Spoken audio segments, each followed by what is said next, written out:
Ano-ano nga ba ang mga mangyayari sa oras na bumalik na ang ating Panginoong Hesus sa ating mundo?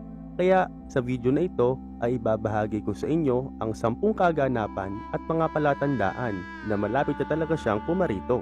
Pero bago tayo magsimula ay kung bago ka pa lang sa ganitong klaseng video ay inanyanyahan kita na muna na mag-subscribe sa ating munting channel at sabayan mo rin din ang pagkalembang ng kampana at nang sa ganun ay lagi kang updated sa mga susunod pa nating mga video katulad nito. Kaya simulan na natin. Sa pagbabalik ni Jesus, lahat ng tao sa mundo ay makikita siya. Lahat ng tao sa mundo ay masasaksihan ng pagparito niyang muli. Inihalin tulad din ito sa isang napakalakas na kidlat ang babalot sa langit na magiging tanda na siya'y dumating na. Ang sabi sa Mateo chapter 24 verse 27, ang salita ng Diyos, ito ay sapagkat kung papaanong ang kidlat ay nagmula sa silangan at nakikita hanggang sa kanluran, gayon din ang pagdating ng anak ng tao. Sa pagbabalik ni Jesus, lahat ng tao ay maririnig siya. Tama ka, ang pagbabalik niya ay magmumula sa isang sigaw ng arkanghel at trompeta na tutunog mula sa langit. Sa sobrang lakas ng tunog na ito ay pati patay ay babangon. 1 Thessalonians chapter 4 verse 16, sapagkat ang Panginoon din ang mababang mula sa langit na may isang sigaw, may tinig ng arkanghel at may pakakak ng Diyos, at ang mga namatay kay Kristo ang unang mabubuhay muli. Sa pagbabalik ni Jesus, ang lahat ng anghel ay kasama niya. Kasama niya ang mga heavenly hosts at ang mga banal na anghel. Sa una niyang pagparito, kung matatandaan, ay ipinanganak siya sa sabsaban ng Bethlehem.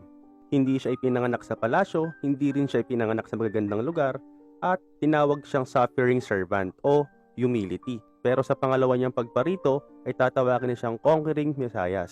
Mateo chapter 25 verse 31, natapwat pagparito ng anak ng tao na nasa kanyang kaluwalhatian.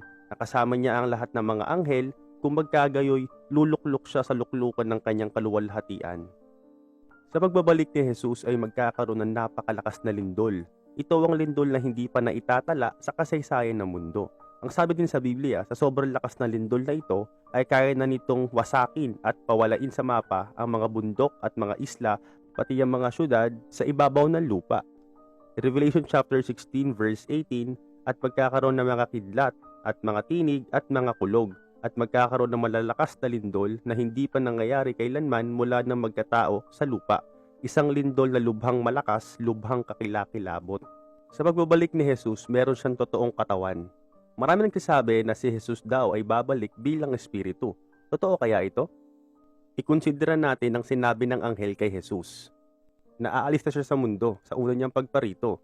1 Acts chapter 1 verse 19 na nagsasabi naman, kayong mga lalaking taga Galilea, bakit kayo nakatayong tumitingin sa langit?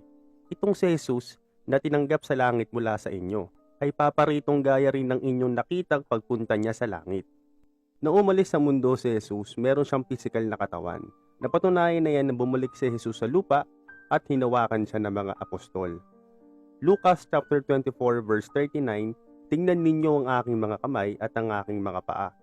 Ako rin nga, hipuin ninyo ako at titigan, sapagkat ang isang espiritu'y walang laman at mga buto, gaya ng inyong nakikita na nasa akin.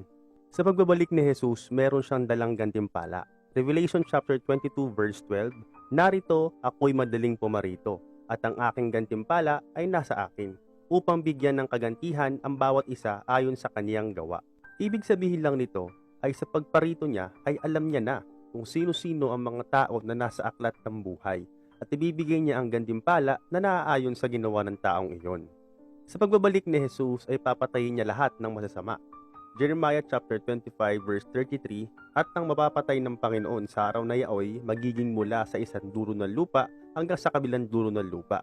Sila'y hindi tataghuyan o dadamputin man o ililibing man, sila'y magiging dumi sa ibabaw ng lupa. Walang matitirang masasamang nilalang na mabubuhay sa araw na yon.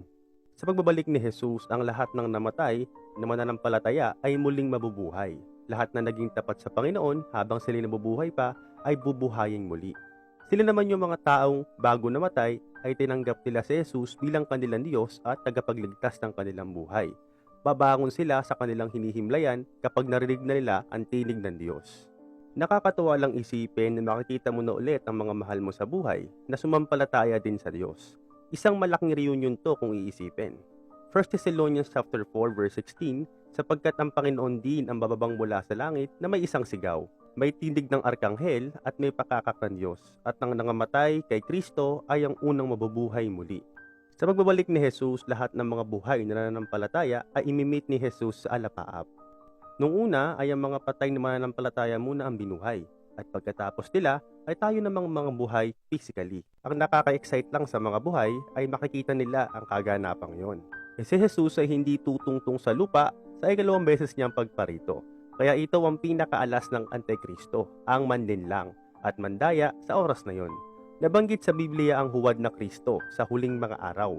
Kaya binibigyan na tayo ng babala na huwag susunod o padadaya sa Antikristo. Lucas chapter 17 verse 23, at sasabihin nila sa inyo, naririto, huwag kayong magsisiparoon, ni magsisisunod man sa kanila. At ang pangsampu, sa pagbabalik ni Jesus, maraming tao ang hindi handa. Kung titignan natin ngayon ng mundo, makikita natin na napakaraming palatandaan na malapit na talaga siyang dumating. Ito ang siyam na mga palatandaan ng ikalawa niyang pagparito. Mateo chapter 24 verse 6, mga digmaan at alingawngaw ng mga digmaan.